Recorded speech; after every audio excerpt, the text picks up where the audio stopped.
ગોપીઓએ પ્રભુ સાથે મહારાસ રમ્યો. તો આવો 2 મિનિટ માટે 2 મિનિટ 5 મિનિટ થોડુંક આપણે બધા ઓળખાણ છે ને, આપણે બધાની ઓળખાણ છે. 5 મિનિટ માટે એનો આનંદ લઈએ આપણે. બોલો કૃષ્ણ કનૈયા લાલ કી જય. જય તો બોલો, દોષ લાગે તો મને આપ દેજો. બોલો કૃષ્ણ કનૈયા લાલ કી.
બોલો કૃષ્ણ કનૈયા લાલની જય.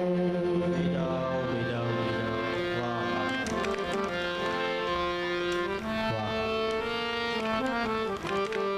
ખરેખર એવું લાગતું હતું કે વૃંદાવનની અંદર ખરેખર ભગવાન કૃષ્ણે આવો જ આનંદ લીધો છે. વિચાર તો કરો, આપણે ક્ષણ માત્ર છીએ.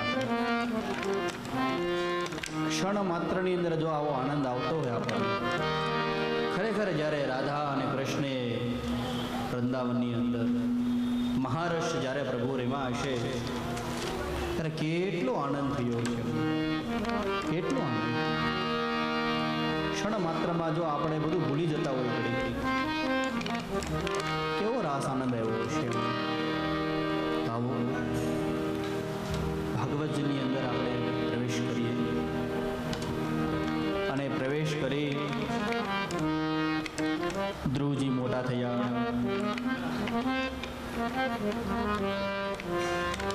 મોટા થવાની સાથે એક વખત એવું બન્યું, ખબર પડી કે આજ મારા પિતાજી છે. પિતાજી આગળ જાય છે અને ત્યારે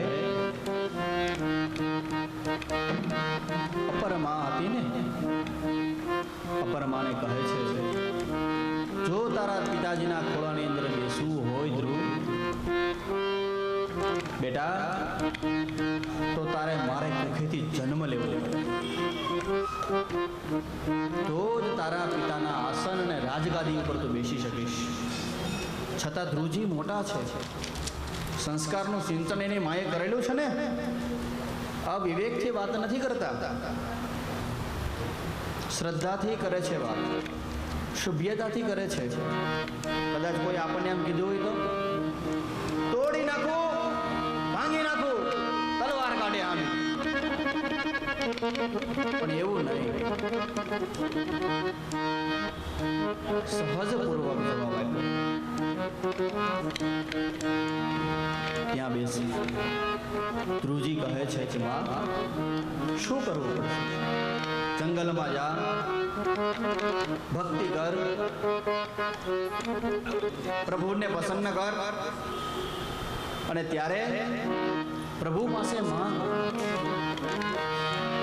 કે મારા કુખેથી જન્મ મળે, પછી જ તારા પિતાજીના ખોળાની અંદર બેસવા તને પ્રાપ્ત થશે.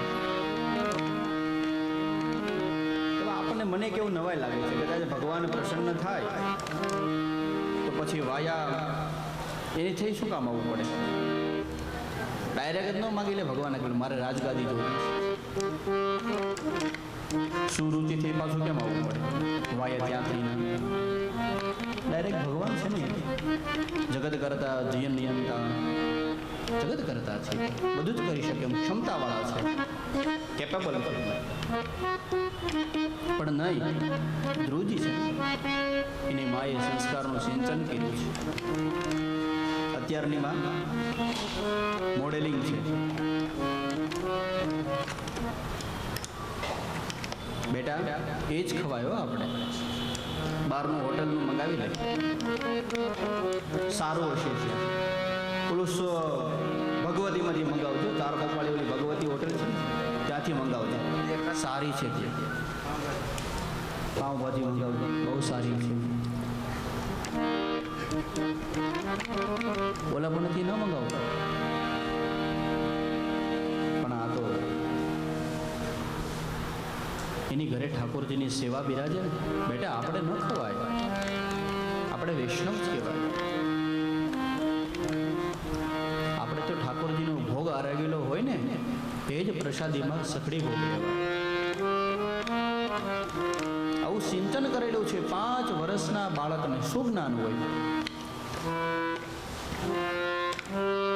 છતાં ધ્રુવજીને કડવા શબ્દ કીધા, જંગલમાં જઈ તપ કર. અને ધ્રુવજી દોડતા દોડતા પોતાની માં ગળે આવ્યા. અને માએ રડતા જોયો ધ્રુવજીને પૂછે છે કે બેટા તમને સ્વંદવ સ્ફુટિતાદરોષ્ઠમ સુનીત સંગમ મૂર્ધનમ સ્તબાલકમ નિશમ્ય ધેયમ વિલલાદ શોકમ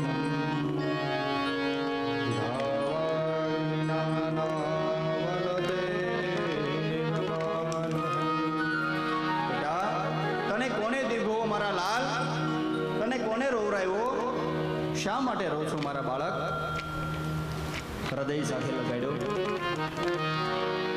પૂછે છે કે બેટા શા માટે રુદન કરે છે? કોઈ તને અપશબ્દ કીધા? નહીં માં, કોઈ મને અપશબ્દ નથી કીધા. શા માટે રોવે છે બેટા? મહેલની અંદર ગયેલો,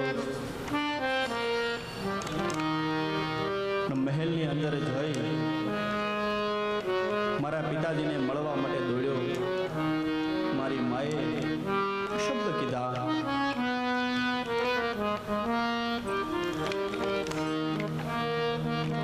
સુરુચિ કહે છે બેટા એ તો સારું કહેવાય. સદવિચાર કર્યા. કોઈ વડીલ ગુરુ બ્રાહ્મણ કોઈ આપણને કહે ને તો આપણા ભલા માટે જ કહેતું હોય. આપણું ખરાબ થાય એટલા માટે ન કહેતું હોય.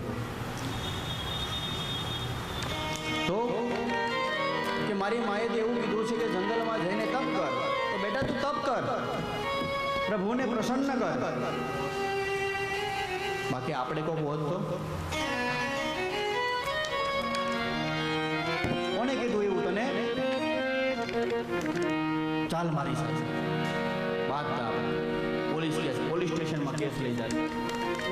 એવું ન કર્યું. આને નીતિ છે ને, સદગુણવાળી છે. સહવિચાર કર્યા, સારા વિચાર કર્યા. 5 વર્ષના બાળકને જંગલ મોકલવામાં કોની હિંમત ચાલે? પશુ છે, મોટા મોટા પ્રાણીઓ ત્યાં છે, અન્ન નથી, જળ નથી ત્યાં. 5 વર્ષના બાળકને ત્યાં મોકલવાની હિંમત કોની ચાલે? એ તો જ્યાં ભક્તિ હોય ને સાહેબ ત્યાં જ ચાલે, બીજા કોઈનું ત્યાં ન ચાલે. ભક્તિ છે ને એટલે એને જ્ઞાન છે, એની ક્ષમતા એટલી છે ભક્તિની, આ તાકાત છે એનીમાં. અને જંગલમાં જવા તૈયાર થયા. જંગલમાં જઈ અને ત્યાં નારદજી મળ્યા. નારદજીનો ભેટો થયો. અને નારદજીનો ભેટો થયો ને એટલે તરત જ એના ચરણોની અંદર એને વંદન કર્યું. કોઈ દેવ, બ્રાહ્મણ, વડીલ, ગુરુ, સંત ઇત્યાદિ કોઈ આપણી ઘરે પધારે ને તો તરત જ એને વંદન કરવા જોઈએ.